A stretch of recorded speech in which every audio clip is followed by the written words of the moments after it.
Hello everyone, the team Ask Your Bro is here today with our second chemistry series lecture on ketones. Our today's lecture will be covering historical perspective, introduction, functional group mainly the electronic configuration scheme, and nomenclature of ketones which will be covered via common system and IUPAC systems. Before moving ahead, we would like to have your support by following, liking and subscribing our Facebook page and YouTube channel named as Ask Your Bro. So let's move ahead and start our lecture.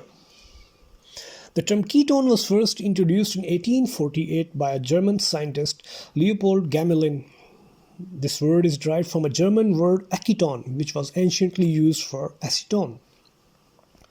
So ketones are the organic compounds in which a carbon atom shares a double bond with an oxygen atom and two single bonds with a group of atoms commonly designated as R. So the functional group of ketones is keto group or simply the CO.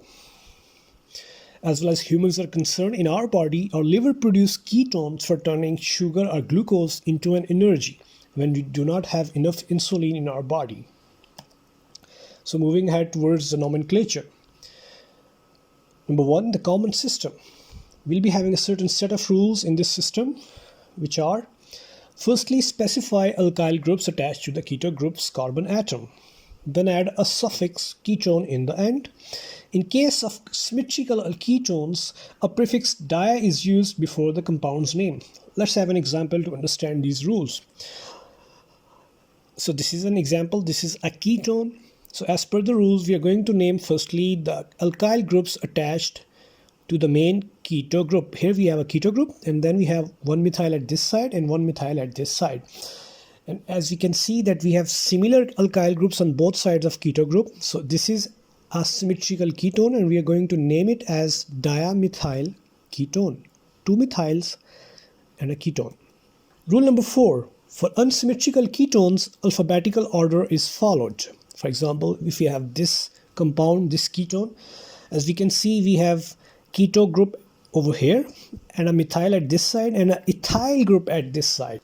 Now this is basically an unsymmetrical ketone. Now we are going to name it as, since ethyl E comes earlier than M, methyl, so we are going to name it as ethyl methyl ketone. Now next example, we have a keto group over here and two identical ethyl groups on both sides. So we're going to name it as diethyl ketone. Next example, keto group is over here. We have methyl group at one side and a propyl group at the other side. Since methyl M comes earlier than propyl P, so we are going to name it as methyl propyl ketone. I hope you are with me during the lecture. Now the second system, IUPAC. Again, we have a set of rules. Rule number 1, select the longest chain bearing the keto group in a given ketone. Rule number 1, select the longest chain bearing the keto group in a given ketone. Let's have an example to understand this rule. Let's assume we have this group over here. Now, we're going to select the longest chain. There might be two chains in it. Let's see. This can be a chain number 1, which have 5 carbon atoms in it.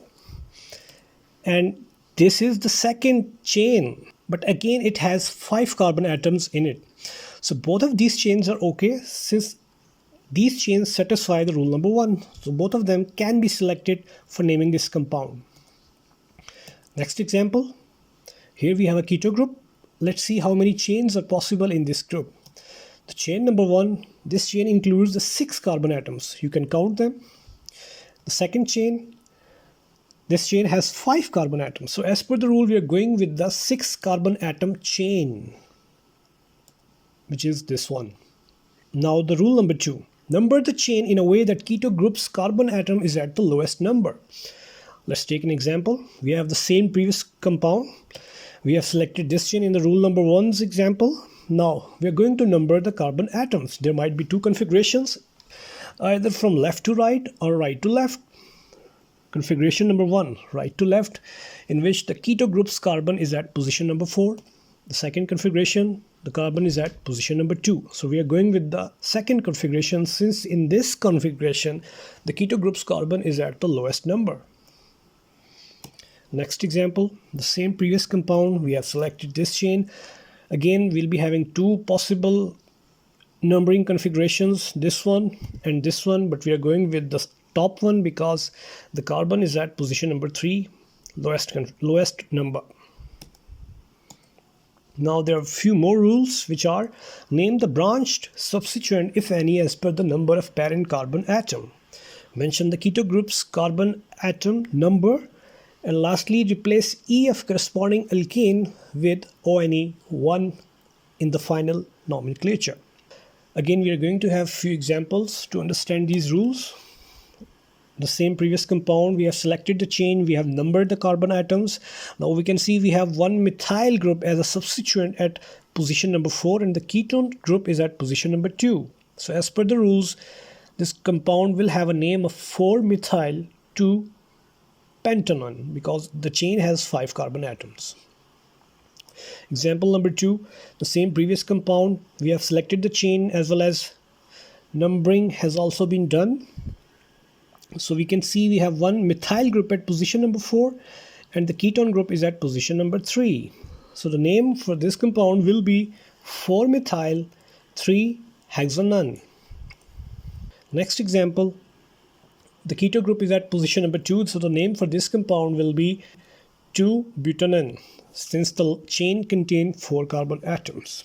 Next example, the chain contains 5 carbon atoms and the ketone group is at position number 3. So the name for this compound will be 3-pentanone. Moving ahead, this example, the ketone group is at position number 2. No substituents and the chain contains 5 carbon atoms. So the name would be 2-pentanone. This example, now this is a bit tricky one. We have numbered the carbon atoms of the selected chain. Ketone group is at position number 3, but at position number 2 we have 2 methyl groups as substituents. So we are going to specify their positions separately and name them by adding a suffix dia.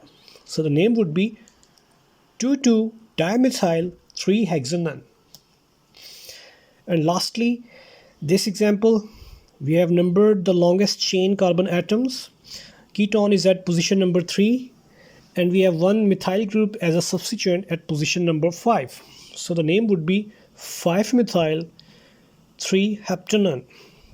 I hope you understand all these examples and you enjoy learning this. So thank you very much. We hope to see you again in our next videos. Till then, please follow, like and subscribe us on our Facebook page and YouTube channel, Ask Your Bro. Thank you very much.